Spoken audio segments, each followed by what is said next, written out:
It's time for the first Steam Next Fest of 2025. This of course is the event where you can download a bunch of free demos for upcoming games to see if there's anything worth getting excited for. This time I tried out a handful myself and things got a little weird. I can almost guarantee that there's at least one title in this video that you haven't heard of before. Actually, Tickle, I've seen all these games. You should really be ashamed of yourself for lying. I hope you die a horrific... I'm gonna have to stop you right there. Listen, let's just get to the games, okay? First game on the menu is Descenders Next. Kind of a weird name, but it is the next Descenders game. Descenders Next. Got it. Okay. This is another extreme sports game like the first, but unlike the first, this one is all about the boards. The first Descenders was all about the bikes. This one is all about the boards. The game maintains its iconic controls, where each joystick controls a certain type of movement from your rider. The left stick controls the board itself, whereas the right stick will control your rider's body. It's a tough control scheme to grasp at first if you're unfamiliar with it, but it won't take long before you get the hang of it and really see the benefits of having such fine-tuned control. The twist with Descenders, aside from twisting your body on the board, yes, I know, I'll be here all day. Anyways, Descenders has a roguelike spin on the formula. There are these parks you can visit that mess around with some handmade jumps and attractions, but the main meat of this title still remains with this roguelike mechanic. It's mapped out a bit differently, but the idea remains intact. You start a run and your goal is to make it as far as you can. Your lives indicate how many times you can bail before a game over, and the tracks you'll be running are all procedurally generated. It worked well enough in the first game, and it works well enough here, albeit with some changes.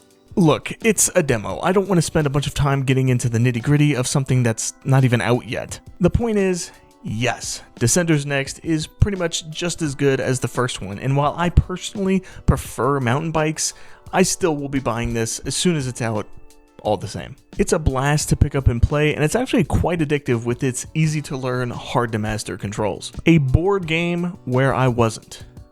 Thumbs up. The next demo I played was called HASTE. I took a look at the store page, saw what looked like a fast-paced platformer, and clicked download. That being said, this is not a fast-paced platformer. This is something completely different.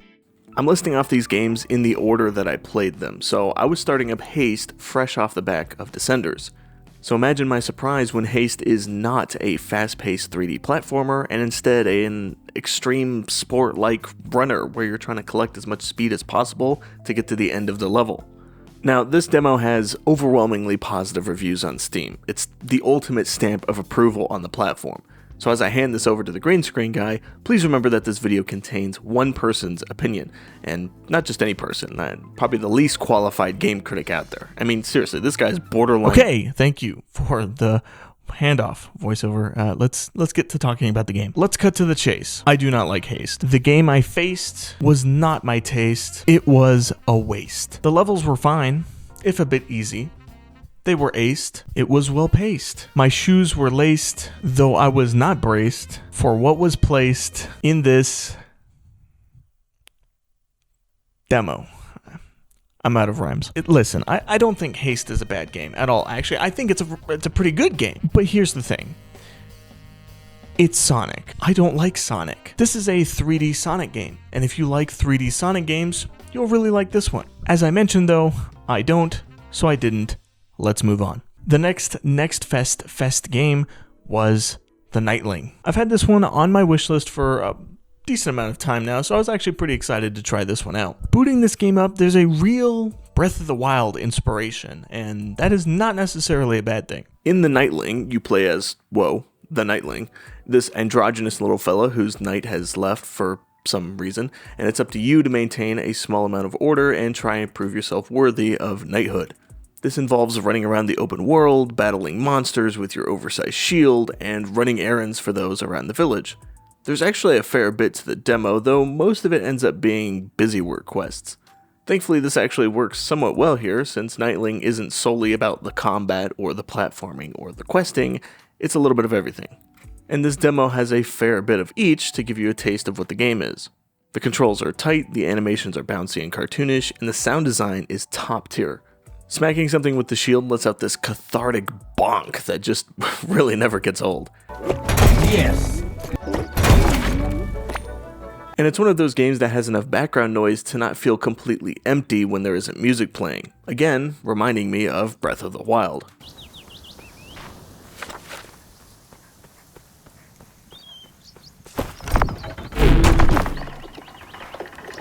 There was only a couple of issues I ran into, one being that the animations can sometimes cut off if you interrupt them. It's good that you can interrupt them, it gives a lot more control to the player, but it is also a bit jarring to see animations completely cut off.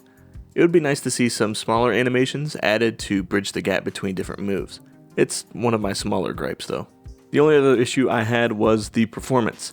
I was sitting at around 55 to 60 frames on medium settings with the occasional stutter here and there. Not terrible by any means, but it could be better considering the hardware I have. I understand I am being a little bit more critical of this title over the other ones so far, and that's just because I see a lot of potential here. This game, it's fun. It's fun to slide on the shield, it's fun to bash enemies, it's fun to jump around the villages. I like pretty much everything about this game, and the issues that I do have with it are not things that can't be fixed. It feels like it's trying to recapture some of that magic that made Breath of the Wild so great, and from the demo that I've played, it's kind of doing that. I really just want to play more. I want more Knightling, and at this point, I'll just buy it as soon as it comes out, regardless of if the small issues I've had, get fixed or not. I'll just buy it. I then tried out a game called Skin Deep. This is another game that was not what I was expecting at all. The demo for this one feels like it was chopped up and spit out. And what I mean by that is as you're playing, the game just cuts ahead, especially in the tutorial section. It'll just cut forward and you're just left very confused. While it does make for a confusing first impression, trust me, it gets weirder. So, man, where do I even begin? You wake up from cryo sleep and things start out unassuming. It's very immersive simmy. You're picking up items, throwing them, simple stuff. Your objective is to save the crew, fair enough. But then, wait, they're all cats? Yeah, the crew are cats, and when you save them, they jump out and they go, yeah. To kill an enemy, you have to knock them out and then pop their head off and get rid of it by flushing it down a toilet or tossing it at a garbage chute, or it's just a really weird game. But at the same time, it's also a pretty fun game. There's not much to the demo. You get like 2 levels, and one of them is the tutorial level, but it's like a really fun game. One down. So your objective is to save the cats, which are in these boxes that need to be unlocked with cat keys. There's a gun on the store page, but there's no gun in the game, so that was just a lie, I guess. No biggie though, there's plenty of ways to dispatch the pirates. It's part stealth, part immersive sim, part puzzle, kinda. Now, that being said, the absurdity didn't really do it for me. It's not so out there that it's Cruelty Squad, but it is kind of out there in what I would assume would be Rick and Morty. But unlike Rick and Morty, I don't want to claw out my eyes and ice pick my ears whenever it's on the screen, so the game's got that going for it. I didn't find it particularly funny, except for the one time I did pick up a banana. Appealing. This one was pretty fun, but not likely something I'll pick up when it comes out. Everything's gonna be all right. Meow Corp Insurance is here to help. Fellowship is up next. This is World of Warcraft without the grind, pretty much. Instead of having to go around the open world and level up and, do these menial tasks, you just go straight into the dungeons. It's just, the game is all dungeons. Which, dungeons are always better with friends, so I grabbed a buddy, and we jumped right in. Ah, World of Warcraft. The butt of every joke when gaming wasn't cool. It is cool now, right? Anywho, I thought this would be a fun adventure into a genre that I've never gotten into, the tab-targeting MMO.